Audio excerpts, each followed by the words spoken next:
እኔ የሆነ ልጅ ታወቅኩኝ አገር ቤት ነው። እንዴት ተዋወቃችሁ? ያው የሷ እህት ጓደኛ ናት ለኔ ማለት ነው። የማ የሷ እህት ለኔ ጓደኛ ናት። የማ እህት? የሱ እህት። እሷ የፍቅረኛሽ እህት ከአንቺ ጋር ጓደኛ ነች? አዎ ጓደኛ ናት። እሺ እሷ ነች ያስተዋወቀቻችሁ? አዎ እሷ ቤት ሲሄድ ከሱ ጋር ታወቀን። እሺ ከዛ ሰፈራችን ልጅ ነው ደግሞ እንገናኛለን በአካል ራሱ። ከዛ ስንታወቅ ፍቅር ጥያቄ አቀረበን ከ4 አመት በኋላ። ከዛ እኔ እወድሻለሁ ምናምን አለኝ። ከዛ እኔም እሺ አልኩኝ። ያው መጀመሪያም ስለሆነ እሺ አልኩኝ። ከአንዳንድ እሺ መግደርደርም የለም ቀረ። ያ ልጅም ነበርኩኝ ያኔ ብዙም አላስታውስም፣ ግን ልጅነቱም አለ። ከዛ እሺ አልኩኝና እኔ ደግሞ ውጭ ሀገር ልሄድ ሀሳብ አለኝ። ከዛ ፕሮሰስ ጀመርኩኝ ለመሄድ። ከዛ በኋላ ያው አብረን እናሳልፍ አለኝ ለማየት ሳስበው ማለት ልጁ ማለት ነው። ከዛ እኔ ደግሞ አልፈልግም አልኩኝ። እኔ አላማ አለ፣ ሴት ነኝ፣ እንደ አይነት ውስጥ አልገባም ብዬ እምቢ ብዬ ሄድኩኝ። ከዛ እምቢ ብዬ ሲሄድ እኔ ደግሞ የገባሁበት ስልክ የለኝም። ስልክ ሰርጀሪ ላይ ሆኜ መሳሳም ኪሲንግ አይቻልም። እሺ ጌም ላይ ሲሆን ይሻላል ጓዶች። በኋላ ደግሞ ሰርጀሪ እያደረገ ይስማል ተብዬ እንዳልወነጀል ብዬ። ቴንክ ዩ ሶ ማች። እሺ ከዛ እኔ የገባሁበት ቤት ስልክ የለኝም። ከዛ በቃ አንደዋወልን እስከ 2 አመት አልደውልም፣ እሱንም አላገኝም። ከዛ በአንድ ቀን ስልክ ገዛውኝ ተደብቄ ሰዎችን ሳላውቅ ማለት ነው። እሺ ከዛ መጀመሪያ እሱ ጋር ነው ደወልኩት በቀጥታ። ኢሞም አልነበረኝም ያኔ። ከዛ እሱ ጋር ሲደውል የት ነበርሽ ይሄን ያህል ጊዜ አለኝ። ከዛ ስለኝ እኔ በቃ ስልኬም የለኝም ቤቱ ራሱ አልተመቸኝም ምናምን ስለኝ፣ አይ አውቃሽ ነው ምናምን አለኝ። ስላልፈለግሽ ነው ምናምን ስለኝ፣ አረ እኔ ችግርን ነገርኩኝ። ከዛ እንዳይመቸኝም ለምን እንዲ አታምነኝም ምናምን ስለው፣ አረ እኔ አምንሻለሁ ምናምን አለኝ። ከዛ እንዲ እያወራን ይቅርታ ተባብለን ጀመረን። ከዛ ብር ጠየቀኝ። ብር ሲጠይቀው እኔ ብር አልክም አልኩት። ምን ያህል ብር ጠየቀሽ? እሱ ልጁ እኮ ምን ያህል ብር ጠየቀ? እስከ 100 ጠየቀኝ። ቤት ይሰራሉ ምናምን ብሎ ማለት ነው። 100 ምን ሺህ ነው? 100 ሺህ። አዎ ዜሮዎች ሲበዙ ቀለሉበት እንባቸዋል እኮ ሰዎች ዜሮ ሲበዛ። ቤት ይሰራሉ ምናምን ስለኝ እኔ ደግሞ አልሰጥም አልኩት። ፍቅርና ብር አይገናኝም አልሰጥም ብዬ ባልኩት። ከዛ ብሩን ሲከለክል ስልኩን አያነሳም ልጁ። ከዛ የሰፈራችን ልጅ ነው ብያለሁ። ቤተሰቦች ይታወቃሉ።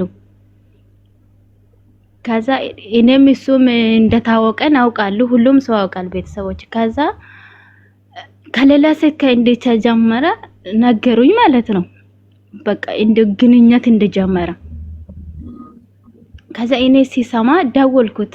አንተ ለምንድን ነው እንደ አይነት ነገር የምታረገው ሲል፣ እኔ አላርኩም ብሎ ዋሸኝ። ሲዋሸኝ ደወልኩት አንድ ቀን ደጋግሜ ማለት ነው። ሲደውሎ ምን አለኝ፣ አጠገብ የለም ብሎ የሆነ ልጅ ስልክ ሰጠኝና አጠገብ የለም በይ አለኝ ለልጁ። እኔ እየሰማሁ ከዛ ስልኩን ወዲያም ቦለኩት አናዶኝ። ከዛ በኋላ ወደ ኢትዮጵያ ሄድኩኝ ከ4 አመት በኋላ። ከዛ ሲሄድ አይኔን ማየት ፈራ። አይ በቃ ቤት ራሱ አልመጣም። ይሄ የሆነ ገበያ ምናምን ስንሄድ ራሱ ካኔ በጣም አራቀ አለማየት ብሎ ማለት ነው። ከዛ በኋላ እኔም በቃ አልፈልግም በየ ተውኩት። ከዛ እዛም እያለ የሆነ ልጅ ተዋወቀን። ከዛ ልጅ ከተለያየን በኋላ ከዛ ይሄ ልጁ የምኖረው ወደ ሳውዝ አፍሪካ ነው። ተዋወቀንና በምን ተዋወቃችሁ? እሱ ጋር በግሩፕ ላይ ነው ተዋወቅን። የምን ግሩፕ? የሆነ የጨዋታ ግሩፕ ነበረ በኢሞ ማለት ነው። ከዛ በዛ ተዋወቅንና ያ ልጅ እኔ ስልክ ስለሌለኝ የእህቴ ስልክ ቁጥር ሰጠው። የኔ ስልክ ስለሌለ እኔ አገር ቤት ስሄድ ስልኬ ላልሰራ ይችላል፣ በዚህ ደውልልኝ ብዬ ስልክ ሰጠሁት የእህቴን። ከዛ ወደ እህቴ ይደዋውላል ልጁ ማለት ነው። ይደውላል። እህቴ ደግሞ ይሄንን አታውቅም። የሆነ ልጅ እየደወለሽ እኮ ነው አንቺን እየፈለገሽ ነው አለች። ከዛ እሺ ብዬ ማን ብዬ ስልኩን ሳነሳ እሱ ነው፣ ይሄ ሳውዝ አፍሪካ ያለ ነው። ከዛ ማውራት ጀመረን። ከዛ እኔም ስልክ አወጣውኝና በራሴ ስም አወጣውና ማውራት ጀመረን። ከዛ ልጅ ጋር ማውራት ጀመረን። እኔ ደግሞ የመጀመሪያ የነበርኩ ቤት ኢቃማ ነበረኝ። ኢቃማ ይዤ ነው ወደ ሀገር የገባሁት። ከዛ ነይ አለኝ። እኔ ደላላ ይዛለሁ ነይ ወደ ሌላ ሀገር አለኝ ልጁ። እንደሄድኩኝ አንድ ሳምንት ነው ተቀመጥኩኝ። ሳውዝ አፍሪካ ያለው ነው የሚለው? አዎ ሳውዝ አፍሪካ ያለው። ከዛ ነይ ስላለኝ እኔም አልተቀመጥኩኝም። በሳምንት ተመልሼ ባቆረጭ ሄድኩኝ ሌላ አሁን ያለውበት ሀገር። ልጁን አላውቅም፣ ወደድኩት። በቃ በድንገት ወደድኩትና ሄድሽ እሱ ጋር አልሄድኩም። ወደ ሌላ ሀገር ተሳፈርኩኝ። ወደ ዱባይ ሄድኩኝ። ዱባይ ሄጄ ስራም አልገባሁም። ተመልሼ አሁን ያለበት ሀገር ገባሁኝ። በቃ የሆነ ታውቃለህ፣ በቃ የሆነ ስቃይ ያለ መንገድ ነው የሄድኩት ብታይ ለሱ ብዬ ማለት ነው። ከዛ እሱ ደግሞ እኔ ብር ላስገባልሽ በኔ ብር ነው ያለኝ። እኔ ደግሞ ባንተ ብር አልመጣም፣ እኔ ባንተ ብር አልፈልግም፣ በራሴ ብር ነው የሚመጣ ብዬ በራሴ ብር ሄድኩኝ። ከቤሩት ዱባይ በረርኩኝ። ከዱባይ ባህሪን ሄድኩኝ። አስብ፣ እኔ ለፍቅር ይሄ ሁሉ ከፈልኩኝ ማለት ነው። ባህሪን ምን ታደርጊያለሽ? እሱ ሳውዝ አፍሪካ አይደል? እኔ እሱ ጋር አልሄድኩም እኮ ከመጀመሪያ አረብ ሀገር ነው ነው። ይሄን ሁሉ ታዲያ ሀገር የምትዞሪው ለምንድን ነው አልገባኝ። ያ ዱባይ ስራ አልተገኘም፣ መጀመሪያ ስራ አልተገኘም። እሺ ከዛ በደላሉ ደግሞ ባህሬን ገባሁኝ ማለት ነው። ከዛ ባህሬን ገባሁኝ፣ ስራ ገባሁኝ። ከልጁ ጋር ማውራት ጀመረን። እሱም እንዳልኩ ብር ጠየቀኝ ልጁ ማለት ነው። እንደፋት ይሄ ሁሉ ለሱ ብዬ ታንከራትቼ ከገባ ወዲህ እሱ ስንት ጠበቀ? እሱ ደግሞ ስንት ጠየቀ? እሱ ደግሞ 150 ነው አለኝ። የዛሬ ወንዶች ጋይስ ቁጥር አጠራራቸው ደስ ነው የሚለው። ዜሮች ሲቀሉ ዜሮች ሲበዙ ብሩ ትንሽ ይመስላቸዋል። እሺ ቀጥይ። ከዛ ይሄ ሲጠይቀኝ ያው በብድርም ይሰጠዋለሁ። ገባ የሆነ ተቸገርኩ ሲረኝ ያሳዝነኛል፣ ሰጣለሁ። ከዛ ይሄንንም መልሼ አስከፍላለሁ። ገብቷል? እኔ በነፃ አይደለም የምሰጠው። ከዛ እኔ ተበድሬ ነው የሰጠሁት። ብሬን ክፈል ብዬ አስከፈልኩት። እሺ ከዛ ብሩን መለሰልኝ። መልሶብኝ ድጋሜ ጠየቀኝ። እኔ እንዲህ ተቸግራለሁ ብር ስጠኝ ስለው እኔ አልሰጠም። ብር ላክስለት አላኩም። ለቤተሰቦቹ ነው የሰጠሁት። መጀመሪያ አበድሪኝ ቤተሰቦቼ እንዲህ ተቸግሮኛል ስለው ሰጠሁት። እስከ 40,000 ብር ሰጠሁት። እሺ ከዛ ይሄንን አስመለስኩት ማለት ነው። 20,000ውን አስመለስኩት። ከዛ 20,000ንም እሰጥሻለሁ ምናምን እያለ አሁን ይቀበለዋለሁ። ግን እኔ እዚህ ስንት ነገር እያሳለፍኩኝ ለሱ ልሰጥ እሱንም አስከፍሏለሁ። ግን አሁን ራሱ ተጣላን በመሃል ማለት ነው። በብር ጉዳይ ስንጣላ ምን ተፈጠረ? እሱ የአክስቱ ልጅ ከሱ ጋር 2 አመት ቆየን በፍቅር ማለት ነው።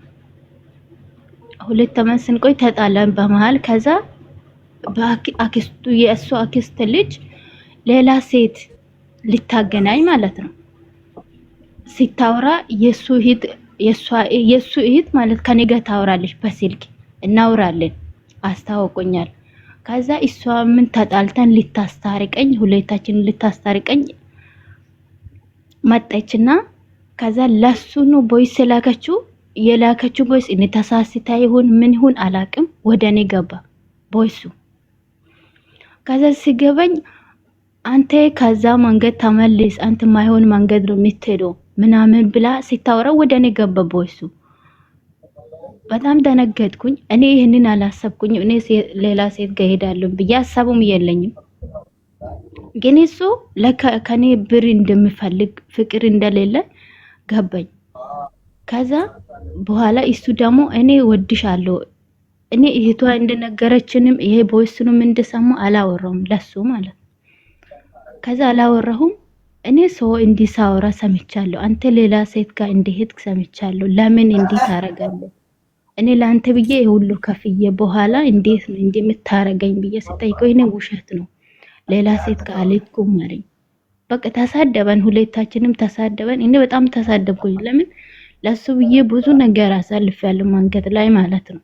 ታይዤ መታሰር ይችል ነበረ፣ ግን ከዛ በጣም በችግር ነው የወጣሁት። ለምን ለፍቅር ይሄንን ሁሉ የከፈልኩት እሱን አለማሳፈር ማለት ነው።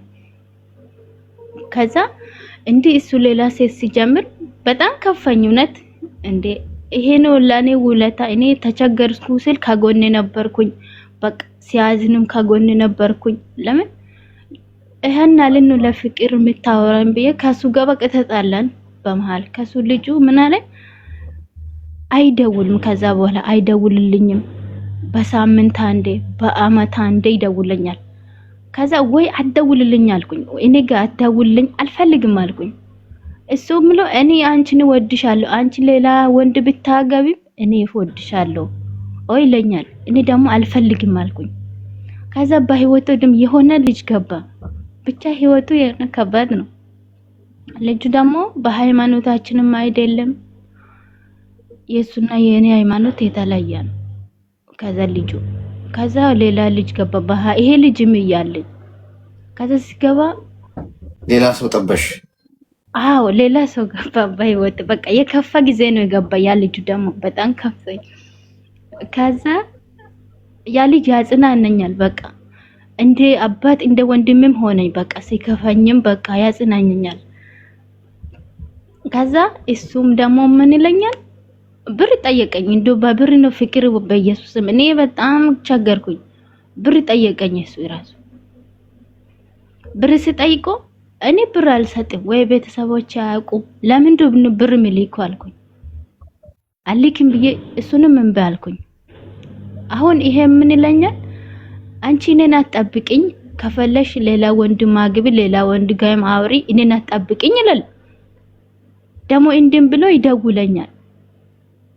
እኔ ደግሞ ሊፈትን ሲል ወይ ቤተሰቦች ካስተዋወቀኝ ሲል አላስተዋወቀኝም ማለት አልፈልግም።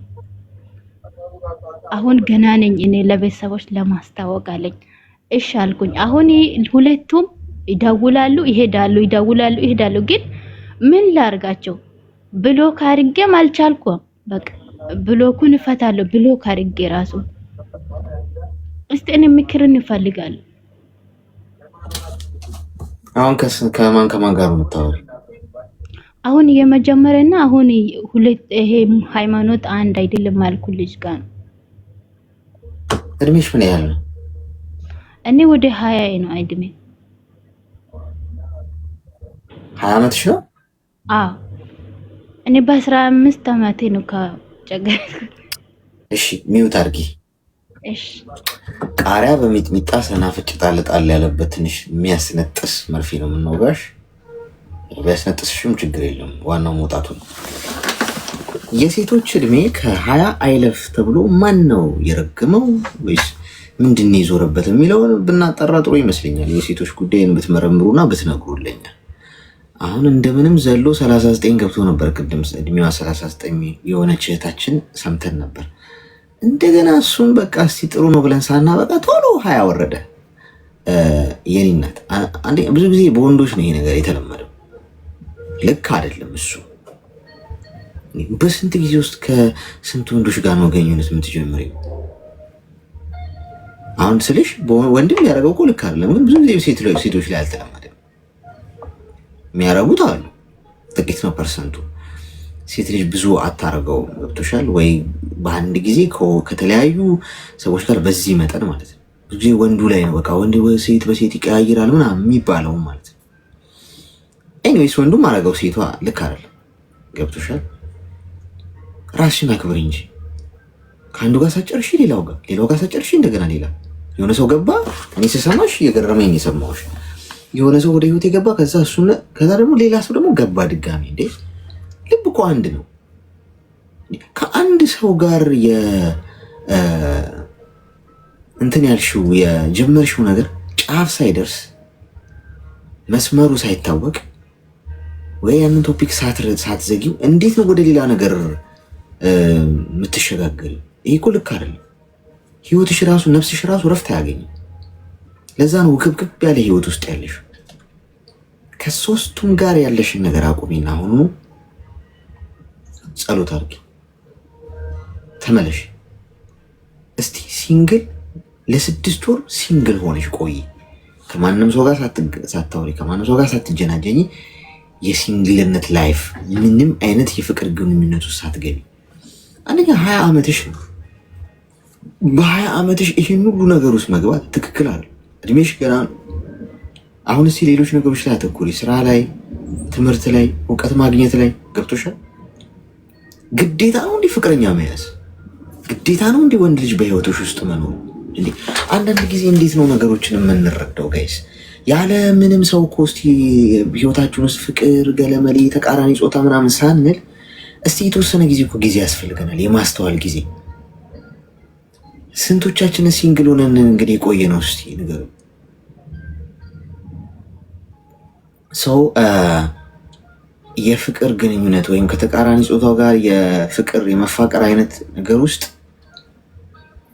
እንግዲህ ምኑ እንደሚያሳስብሽ ባይገባኝም አሁን እድሜሽ 20 ነው። የሚያስቸኩልሽ ጊዜ አይደለም። ምን ከዚህ ነገር ውስጥ ውጭ ከሶስቱም ጋር ፍቅር የለሽ።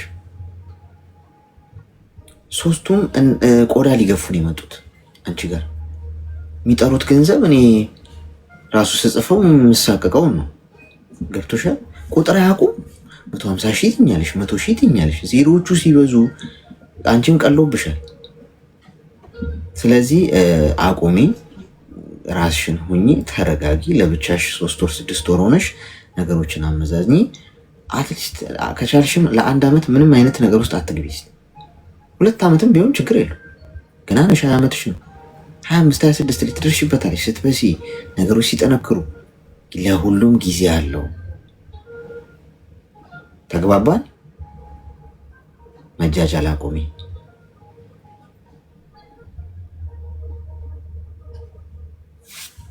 ማዳም ግልጽ ነው?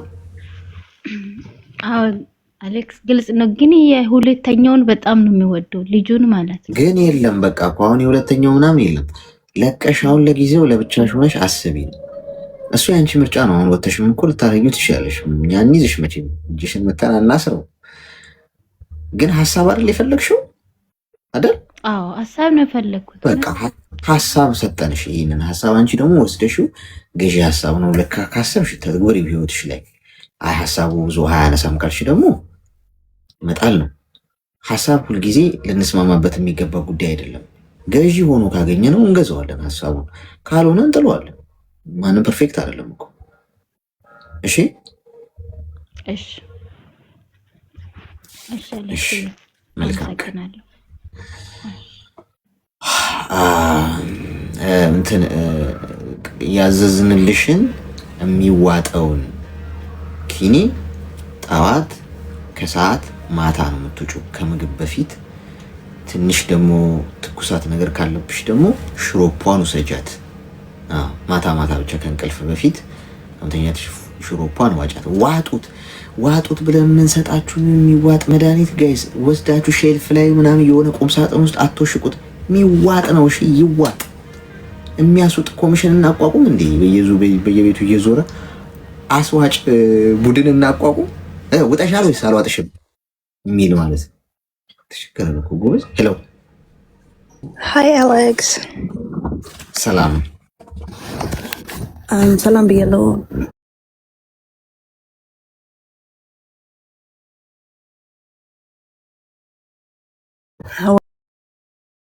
I just had a question. ጥያቄ አለኝ።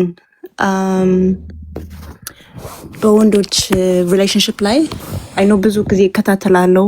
like ብዙ ቪዲዮ like I give them like አረጋቸዋለሁ። I admire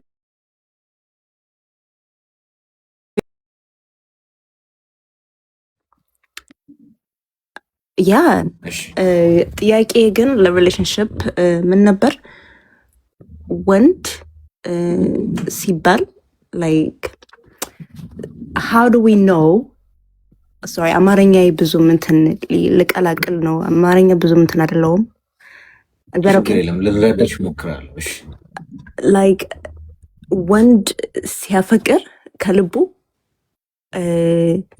how do we know like if he's just wasting our time or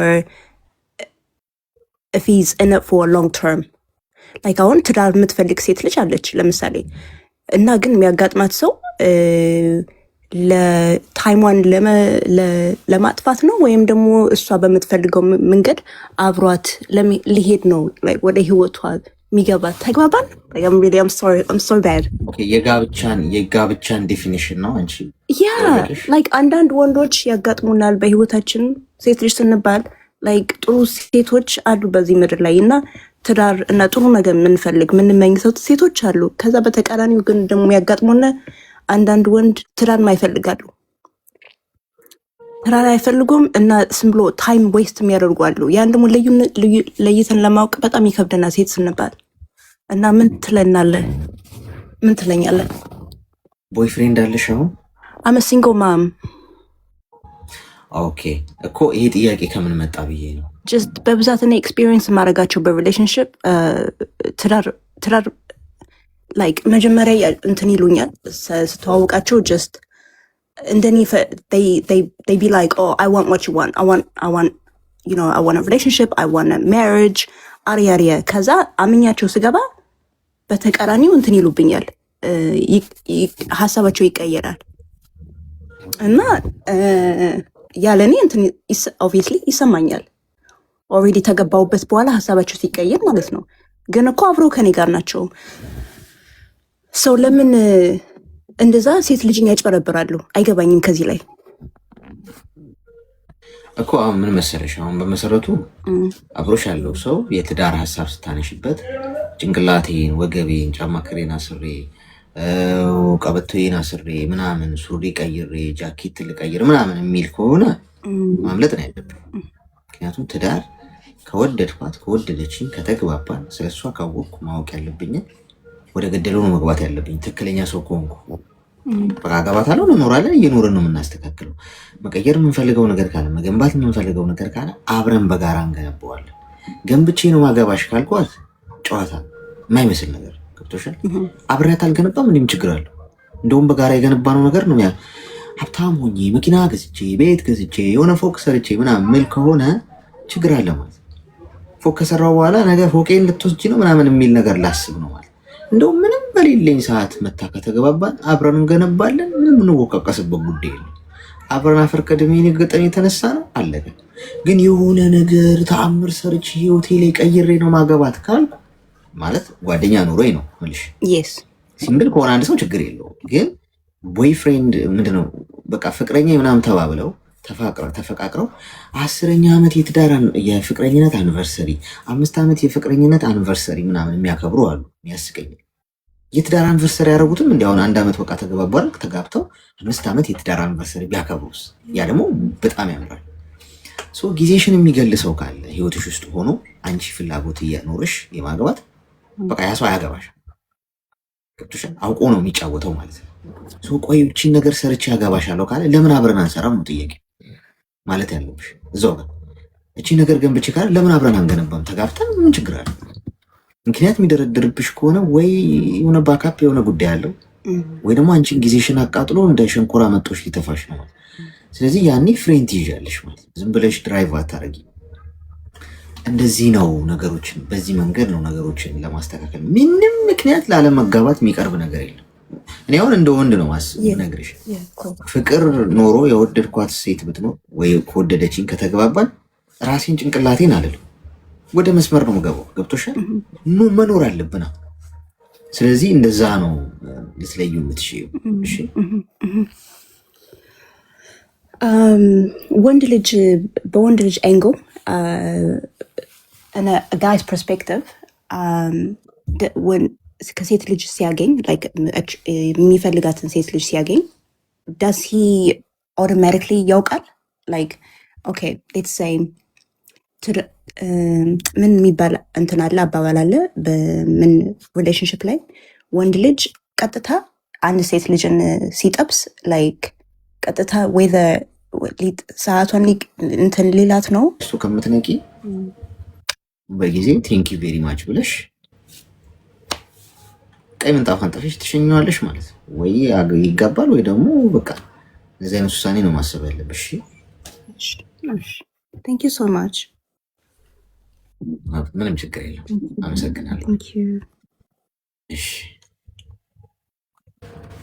ጋይስ አንዳንዶቻችሁ ማለት ነው አሁን እሷ በቃ የኖረችበት ሁኔታ ነው።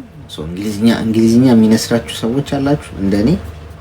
እኔ ይነስረኛል ታውቃላችሁ፣ ግን አሁን አልነስረኝም። እሷ ብዙ እንግሊዝኛ አላወራች፣ ግን እንግሊዝኛ የሚያወራ ሰው ሲመጣ እባክህ በአማርኛ አውራ። ምድር እኮ ዥንጉርጉር ነች ጋይስ። ሁሉም ባደገበት ቦታ ባነበረበት ካልቸር በኖረበት ገብቷችኋል። የትም ሀገር አሁን ሀገራችሁ ውስጥም ያሉ ቋንቋዎች ሁሉ ከሀገር ውጭም ያሉ ለምን ሞንጎሊያኛም ለምን አይሆንም? አንድ ሰው የሚችለውን ነው ማውራት ያለበት። ሲያወራ ደግሞ ሬስፔክት ማድረግ አለብን። በቃ ያ ሰው ያደገበት ካልቸር ኑሮ እንትኑ ሊሆን ይችላል። እኛ እንደምንፈልገው ካልሆነ ውረድ አናርግሽ እንደዚህ ሆነ። እኛም ያው የሚሰማን ሰው አሁን ነጮች እኮ አማርኛ ስናወራ ሲሰሙን ትምር የሚገፈልገው ሊሉን ይችላል። ሄሎ ጤና ይስጥልኝ። ድምፅሽ ጫጫት አለ ከጀርባ። እኔን ያወራችኝ ጎበዝ ወይስ እዛ ነው ያወራችው? ይሰማል ማዳም? አቤት አቤት። ይሰማል? እዚህ ስራ እየሰራሁ ስለሆነ ነው የከታ። እሺ ችግር የለም። ምን እንታዘዝ? ሰላም ነው? ሰላም ነኝ ይመስገን።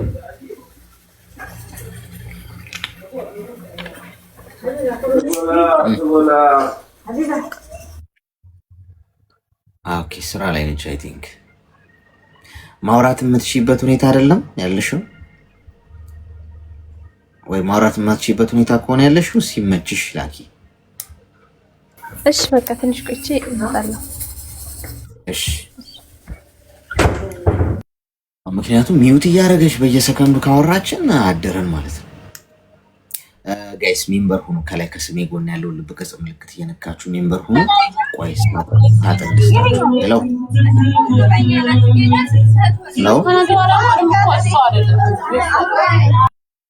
ወይ ሚስጥር ከምንሰማ ጊፍት ልስጣችሁና አንድ ኮይን ነው የሚጠይቀው ሜምበር ለመሆን። ኮይን ያላችሁ ሰዎች ሜምበር ሁኑ። ከላይ ከስሜ ጎን ያለውን ልብ ቅርጽ ምልክት እየነካችሁ የሌላችሁ ሰዎች ደግሞ ይሄው እኔ እሰጣችኋለሁ። ምንም እንዳያሳስባችሁ። ከእናንተ የሚጠበቀው ሰከንዱን አይሰማም እንትን ኖቲፊኬሽኑን አጥፊው። አይኔ እናት ሳይለንት ላይ ሜሴጅ በገባ ቁጥር ድምፁ እየረበሸ ነው። ኦኬ ሶሪ ኦኬ። እሺ እና አንድ ነው እና ልጁ የጎረቤት ልጅ ነው። አንድ ላይ ነው የምንበላ፣ አንድ ላይ ነው የምንጠጣው። በቃ ለሱ እናት የለም፣ የኔ እናት ለሱ እናት ነው ብልም ምንም የሚያስከፋ ነገር የለም ማለት ነው። ከዛ የሮን ቆየን። የእሱ እህት ለኔ የአይኔ እናት ናት። የማ የእሱ እህት ለኔ አይኔ እናት ማለት ነው። የአይኔ እናት የሚባል ነገር አለ አይደል? የአይን እናት እሺ እሺ ቀጥይ። አይ በግርግዛት ጊዜ ምናምን አይን የሚይዙት አሉ አይደለ? እኛ ሀገር ባይላችሁ። ኦኬ ያ በፊት አውቃለሁ። ግን ለወንድ ልጅ ነው አይደለ? ለሴት ነው እንዴ? እኛ ሀገራችን ሴት የሚገረዛል እንደዛ ነው። ኦኬ ለወንድ አውቃለሁ የአይን አባት ይባላል። ያው ሲገረዝ አይን የያዘው ሰው ምናምን አባቱ የአይን አባት ይባላል። እሺ እንደዛ ሆነን የጎረቤት ነውና አብረን እንበላለን አብረን እንጠጣለን። ከዛ ስለ ትዳር ጠየቀኝ። ያው እኔም እሺ አልኩት። አገባን ቆየን ማለት ነው። ሱዳን ነበረን። እሺ እህቱም ሱዳን ነበረች፣ እኔም ሱዳን ነበርኩ። እኔ ቀደም ብዬ ሱዳን የሄድኩት ከዛ እኔ ተቀበልኳቸው። ሁለታቸውም አንድ ላይ እየኖረን ስለ ትዳር ጠየቀኝና ትዳር ምን እንደሆነ እራሱን አላውቅም ነበር እዛኔ ማለት ነው። ከዚያ እንደገባ 2 ዓመት ቆየውና አረገዝኩ። አረገዝና እናስወርዳለን፣ አቅም የለም፣ የሚያሳድግ ነገር የለም ምናምን ጭቅጭቅ አበዛኝ። የት ሆናችሁ ነው ይሄ የተፈጠረው? ሱዳን 2006 ነበረ። እኔ 2003 ነው የሄድኩት። 2006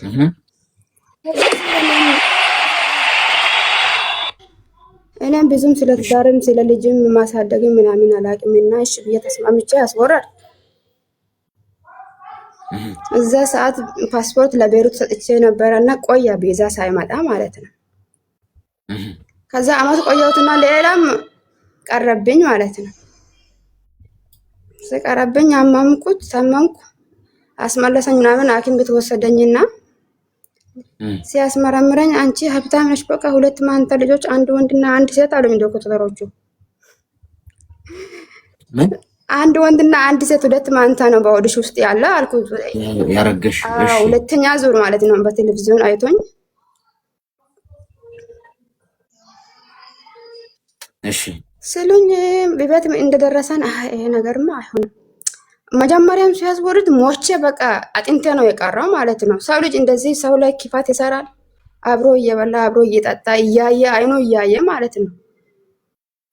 ሁለተኛ ዙር እኔም ወሰንኩት። ይሄድኝማ ለሞት ነው አሳልፎ የሰጠኝ። እንዴት እንደዚህ ያደርጋል ብዬ ለቤተሰብ ደውዬ ነገርኩት። ቤተሰብ ይሄን ነገር ካደረግሽ እንገልሻለን፣ በህይወት እያለን አቃጥልሻለሁ አለኝ አባቴ። መጀመሪያ ራሱ ለምን አልነገርሽም? ለምን የሱን ድምጽ ሰምተሽ አስወርደሻል ምናምን ብሎ ተቆጣኝ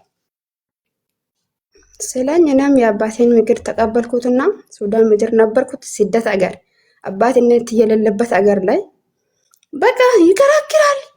በቃ ቤት አያስቀምጥኝም። ካስወረደሽ እኔ እሄዳለሁ፣ የኔ ነው አልልም፣ የሰው ነው እላለሁ ምናምን ብሎ አጨቃጨቀኝና ሰይጣን ይጨቃጨቅ ብዬ ትቼው ስራ ቤት ገባሁት።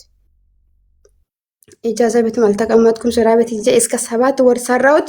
እሱ ኢጃዛ ቤት ነበረ። ልጆች ብዙ ልጆች አቆኝነን የሚያውቁት አሉ። ከዛ 7 ወር ሲሞላ ሆዴም ትንሽ ከፍ ሲል አልቻልኩምና ማጣሁት ቤት ሲመጣ አንተ ምን ትጠብቃለህ እንዴ? ስትኬድ ራሱ ልጆቹ ነገ እኮ ሲወልድ ያንተ ነው የሚባል ነገር እኔ አልሰማም። ባለፈው መክረሻለሁ። ከዚህ በኋላ እኔ አያገበኝም፣ አይመለከተኝም፣ አቅም የለኝም ብዬሽ ነግሬሻለሁ። እምቢ ብለሽ ነው የተሸከመሽው። አላቅም አለ። አዎ ስለ እናቴ በቢላዋ እሱን ሰክቼ እኔም ሞታለሁ ብዬ ተነሳሁትና ኢጃዛ ቤት ያሉ ልጆች እንደምንም አድርጎ በቃ ዋሉ። የሀገር ፖሊስ መጣ፣ ተሰበሰበ። ከዛ ግን ከቤት ወጥቶ ጠፋ። እሱ ስጠፋ እኔም ቆርጬ ቁጭ አልኩት። ቢሞት ራሱ ከልጆቼ ጋር ሞታለሁ ሆድ ውስጥ እያሉ ብነግር ቀላል ነው። ጌታ ምስክር። እውነት ሴቶች ካላችሁ በጣም ነው ስነግራችሁ ቀላል ይመስላል። የምትስቁት እኮ ያልደረሰበት ሰው አያውቅም። እኔ የቻልኩት መከራ ጌታ። ከዛ እንደዚህ ያልኩትና 7 ወር 8 9 2 ወር ቤት ቁጭ አልኩት። መውለጃ ጊዜ ደረሰልኝ። እኔ በቃ እዛ መውለድ ጊዜ ሲደርስብኝ አላቅም፣ ራሴንም አላቁም። የሁለትም ናቸው፣ ደምም የለም። በቃ ሰማይ ምድር ጨለመብኝ። አላቅም፣ ራሴን ሳትኩት። ከዛ ኢጃዛ ቤት ልጆች ያሉት አንቺ እኮ ወድቀሻል ምናምን፣ አልጋ ላይ ተኝተሽ ነበረ ወድቀሻል ምናምን ብሎ ሐኪም ቤት ወሰዱኝ። ሲወስዱኝ ያው ሱዳኖች እግዚአብሔር ባርካቸው ጎረቤት ነበሩና እነሱ ሄዶ ኃላፊነት ወሰዱ። ከዛ ምን እንደሆነ ያለ አይደለም ሰው ኦፕሬሽን ሲያደርግ የሚያደርጉት እሱን ሰውዬ ኃላፊነት ነው ይቀበላሉ። እነሱ ሲመጣ ያለው እንደ ብሎ ጎረቤት ሰው ነውና ከሚስቱ ጋር ወሰደኝ በባጃጅ። በቃ ወልጄ ልጆችን እንደዚህ ዞር ብዬ አይቼ ጌታ ሆይ እኔም በቃ ሰውኝ በሰው ፊት ያለው ጌታ ዛሬ ሲነግራቸው ይገርማል። በጣም ወንድ ሲባል ወንድ እንዴት ጠላት ሲስት እንደሆነ አንድ ጎረቤት እኮ ነው። አንድ ሲኒ ጠጥን፣ አንድ ላይ በልትን፣ አንድ ላይ በቃ ማደሪያ ብቻ ነው ቤት የሚሄደው። ጌታ ምስክሬ፣ ለሱ እናት የለም። የኔ እናት ለሱ ታበላለች፣ ታጠጣለች። 3 ወንድምና 1 እህት ናቸው እነሱ ማለት ነው። በቃ ሲሞን ትጠራለች፣ ልጄ ነው የምትለው። ጌታ ወንዶች ይሄን ክፋት ሲደስ ሲወጡ አይምሮአቸው ምን እንደሆነ አላቅ፣ ሰውን ልጅ ምን እንደሚቀይር አላቅ። ጌታ ምስክሬ፣ ያን ልጅ አይቼ እኔ አሁን ወንዶች ሲያናግሩን በጌታ በኢየሱስ ምን ነው የምለው። ጌታ ምስክሬ ወይ ይኸው ዛሬ እግዚአብሔር ይመስገን ልጆቼንም እሱ እንዳለውም አላጠፋሁትም። 10 ዓመታቸው ነው። 2008 5ኛ ወር ጥቅምት ጥር 5ኛ ወር 15 ወልጄ ልጆቼ አሁን ወንድም ሴትም እግዚአብሔር ይመስገን 3ኛ ክፍል ተማሪ ናቸው። ግን እስከ ዛሬ ልጆቼ አሉ ብሎ ዞር ብሎ አያዩም። ወንድምየው አለ ሳውዝ አፍሪካ፣ እሱን ወስዷል። በዛም ድብቆ ወስዷል። አንተ ሀገር ቤት ስትሄድ ሰዎቹ ይገሉሃል፣ ይሄን ግብ ሰርተሃል ብሎ ወሰደና እሱ አሁን ሳውዝ አፍሪካ ላይ እየሰራ ነው። ግን ልጆች አሉ አይሉም። እህትዮ ከሳውዲ ከዚህ ሄዳ ለእኔ አገዘችኝ ወደዚህ እንዲመጣ። አሁን ያለው ዱባይ ነው። እህትዮ በጣም በቃ ጥሩ ልጅ ናት። እግዚአብሔር ይባርካት። አንቺ እኮ ለእኔ እናት በሌለበሽ የአንቺ እናት ለእኔ እናት ናት። እሱ ግፍ ቢሰራ ነገ እኔ አይደለም የሚጠየቀው እሱ ነው የሚጠየቀው ብላ ብር ሰጠችኝ። ሄጂ ሰርተሽ ልጆችን ታሳድጊያለሽ ብላ ስትለኝ እዚህ መጥቼ እየሰራሁ ነኝ። እግዚአብሔር ይመስገን። ሰው ሲጥል እግዚአብሔር አይጥልም። በእውነት ሴቶች ወይኔ እኛ ስንት እሳት ነው የምንችለው። እኔ አባት በሌለበት 2 ልጆችን ወልጄ ማለት ነው። ልጄ በጣም ወፍራም ነው እና ሰውነቱ እንደረዳም በደንብ እንደዚህ ቆስል በቆስል ሆነ። ሱዳን ምድር ሙቀት ብዙ ሙቀት አለ።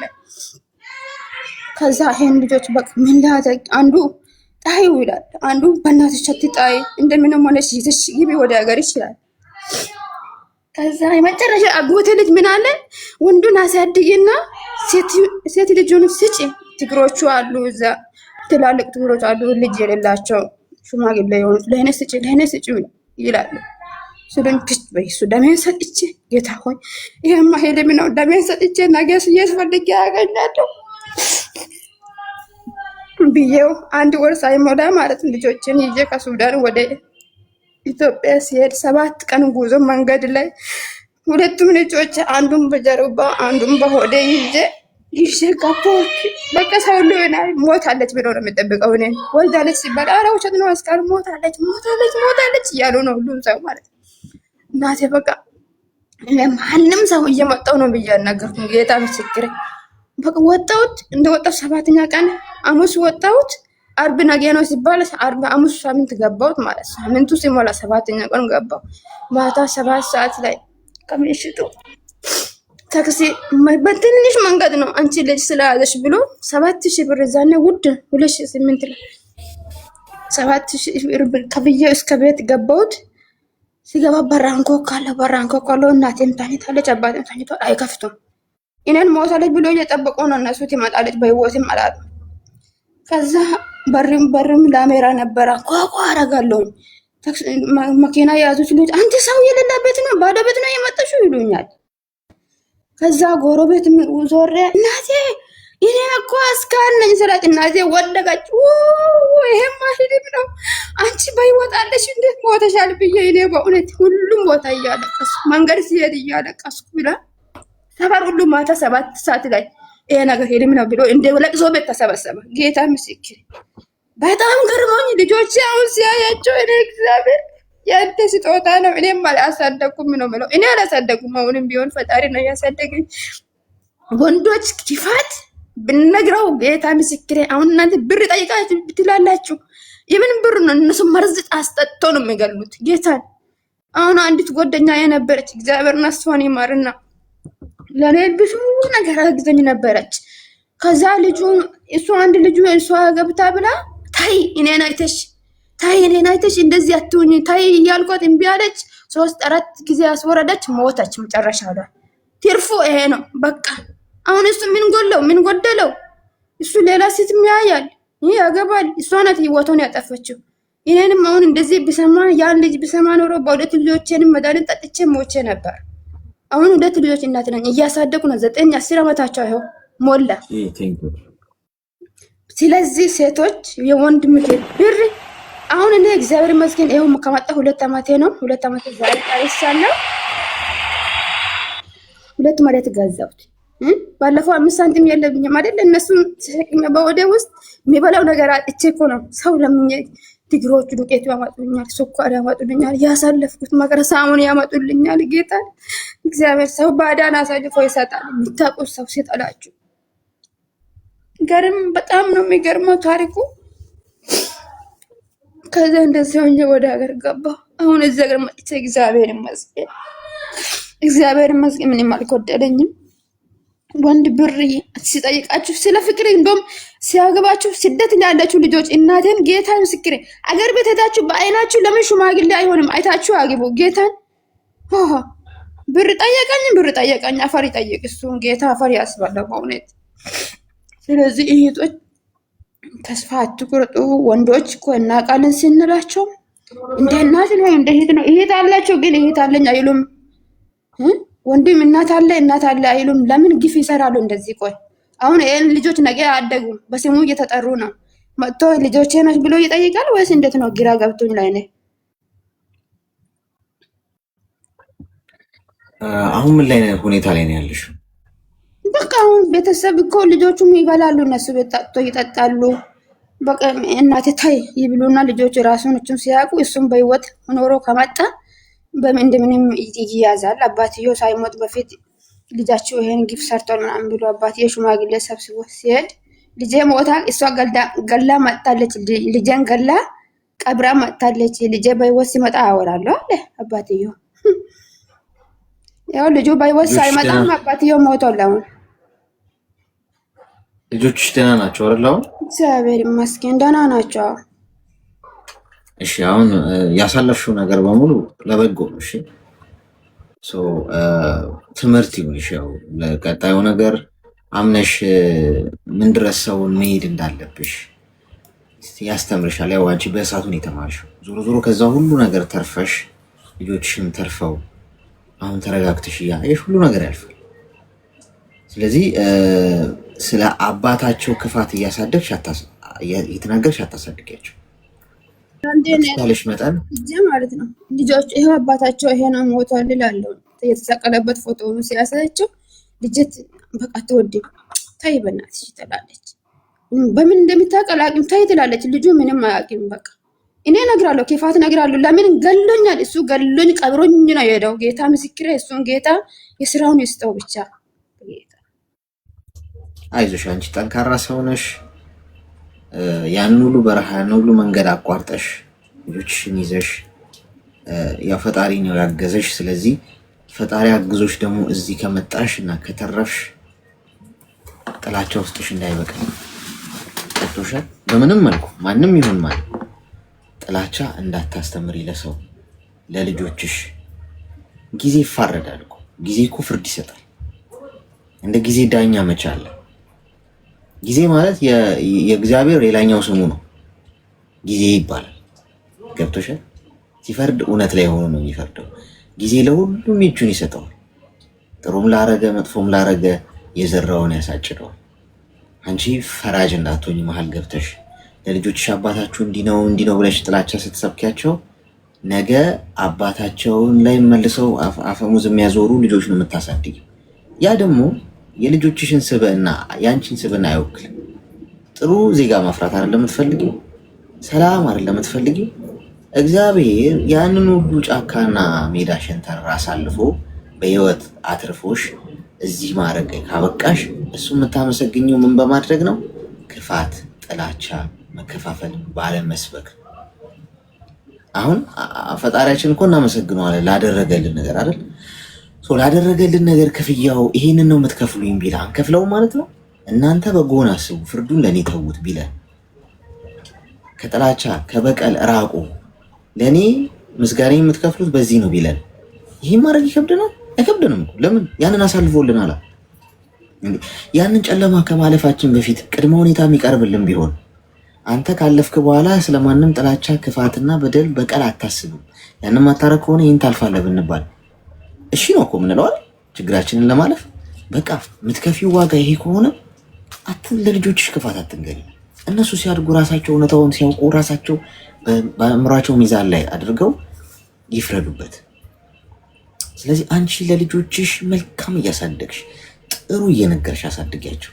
ጥሩ ዜጋም አፍሪ። በአባቱ ጥላቻ ያበደ አይምሮ የያዘ ልጅ አሳድገሽ ነገ እንዳይጸጽትሽ። ከዛም የምታገኘው ምንም አይነት ክፍያ የለም። ያንቺ ክፍያሽ ይሄው ልጆችሽ ሰላም ሆነው እያደጉልሽ፣ አይምሮሽም ሰላም የሚሆነው ያ ነው። የበደሏችሁን ሰዎች ለበቀል አትነሱባቸው። እሺ በቀል የፈጣሪ የእውነት ለምን መሰለሽ? እንደውም በሌሉበት ይቅርታ አርጊላቸው። አሁን እሱም በሌለበት ይቅርታ አርጊለት። ለምን መሰለሽ? እሱ ይቅርታ ስለሚያስፈልገው አይደለም፣ አንቺ እንቅልፍ ስለሚያስፈልግሽ፣ አንቺ ሰላም ስለሚያስፈልግሽ። በቀል፣ ጥላቻ፣ ክፋት፣ ለቅሶ፣ በደል ተሸክመሽ እንቅልፍ ማጣት የለብሽ። የሚገባሽ ሰላም ነው። የሚገባሽ ሰላም ያለው እንቅልፍ ነው። የሚገባሽ ደስታ ነው። ደስታ የሚገባሽ ከሆነ ግን ጭንቅላትሽ ውስጥ ያለውን ይህንን አውጩ ነቅለሽ። ማዘን ካለበት እሱ ይዘን እንጂ አንቺን በማጣቱ የሚያምር ጤንነትሽን ጠብቀሽ ጤናሽን ጠብቀሽ ሰላምሽን አግኝተሽ ገንዘብሽን ይዘሽ ልጆችሽን እያሳደግሽ ግራና ቀኝ ይዘሻቸው አምሮብሽ ወፍረሽ ተመችቶሽ በከፍታ መኖር ይገባሻል እንጂ በጸጸት እሱማ ገድሎኝ እያልሽ እድሜ ልክ የእሱን እዚህ ውስጥ ኪራይ ሳይከፈል ጭንቅላትሽ ውስጥ እንዲኖር አትፍቀጅለት። ስለዚህ ይቅርታ የምታደርጊው እሱን ለመጥቀም ሳይሆን ለማን ነው? ለራስሽ ሰላም ስትይ እንጂማ እኮ ያ ሰው ይቅርታ እኮ ላይገባው ይችላል። ተግባባ? አመሰግናለሁ። አሁን እሱማ እንደሞተ ሰው ትቻለሁ። እሱ አለ ብዬም የለም ብዬም አላስብም። ግን ታሪኩ ትንሽ ላውራ ብዬ ነው እንጂ እግዚአብሔር እኔ ደስተኛ ነኝ። ጌታ ይመስገን። በቃ አሁን አመስግኝ ጠዋትና ማታ። እሺ ከዛሬ በኋላ ስለሱ የትም አታወሪም፣ የትም አትናገሪም፣ ስለሱ ምንም አታነሽም። ወደፊት እሺ፣ ከፊት ብዙ ነገር ይጠብቅሻል። እሺ እግዚአብሔር ይባርክ። እሺ እሺ እሺ ተባረክ። አመሰግናለሁ። እሺ መልካም ቀን። እሺ መልካም። ለክርስትና እምነት ተከታዮች እንኳን አደረሳችሁ። ነገ አይደለ በዓል። በዓል ሲመጣ ይከፋኛል የምትሉ ሰዎች አላችሁ። ቤተሰብ የለኝም፣ ወገን የለኝም፣ ዘመድ የለኝም፣ እናት አባት የለኝም፣ በዓል በሰው ሀገር ሳሳልፍ ሲመጣ ይከፋኛል የምትሉ ሰዎች በዓሉ ነገ ስለሆነ ቀድሜ ልንገራችሁ። ኳስ በመሬት እሺ፣ አረጋጉት። ያላችሁንም ልታጡት ትችላላችሁ። በዚህ ሰዓት ሆስፒታል የተኛ ሰው አለ፣ ኮማ ውስጥ የተኛ ሰው አለ፣ በዓልን ታሞ በአልጋ ቁራኛነት እያሳለፈ ያለ ሰው አለ፣ የሞተ ሰው አለ። የዛሬ ዓመት ጥሩ ተመኛኝተን ዓመት ያደርሰን ተባብለን ግን እስቲል እዚህ ዓመት ላይ ያልተፈቀደለት ሰው አለ። እኔና እናንተ ተፈቅዶልን እዚህ የደረስነው ፈጣሪ ስለራራልን ነው ወይ ደግሞ ለሆነ ዓላማ ስላስቀመጠን ነው እንጂ ምንም የተለየን ስለሆነን አይደለም። የታሰረ ሰው አለ፣ እስር ቤት ያለ ሰው አለ። ከዚህ ሁሉ ተነጥላችሁ እናንተ ጤና ሰጥቷችሁ በህይወት ኖሯችሁ ደህና ሆናችሁ ሰርታችሁ እየገባችሁ ጥሩ እንቅልፍ ተኝታችሁ እየነቃችሁ ከሆነ በሌላችሁ ነገር ላይ ተንተረሳችሁ በዓል ሲመጣ ከፋኝ ያላችሁ አታማሩት። ያላችሁም ሊወሰድባችሁ ይችላል። በቃ ከምንም በላይ በቂ ነው ያለኝ ተመስገን ጌታዬ ብላችሁ ፈታ ብላችሁ ቀናችሁን ጠዋት ስትነሱ አመስግናችሁ ምናምን ምግባችሁን ሰርታችሁ ከሆነ ምናምን ሽር ብትን ብላችሁ ካላችሁ ከጓደኞቻችሁ ጋር ምናምን ፈታ ብላችሁ አሳልፉት። ኢንጆይ አድርጉት። አንድ ቀን ነው። ከዛ በነጋታው እኮ ህይወት ይቀጥላል። ለአንድ ቀን ትካዜ። ከዛ ባለፈ ያው እኔ እዚህ ላይቭ ላይ ከእናንተ ጋር እናከብረዋለን። ነገ ያው ቀዶ ጥገና ምናምን የሚባል ነገር የለም። ነገ ያው በዓል ነው።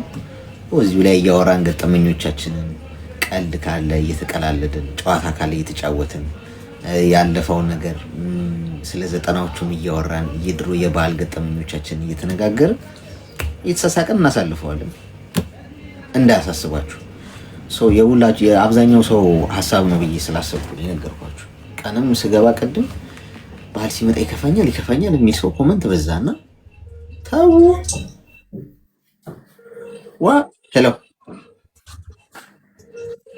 ሄሎ እሺ የለችም። ማመስገንን የመሰለ ነገር የለም ጎበዝ። እኔ መከራ በህይወቴ ውስጥ ቢመጣ ከማመስገን ውጭ አማራጭ የለኝም። ምክንያቱም እኔ ያለኝ የሌለው ብዙ ሰው አለ።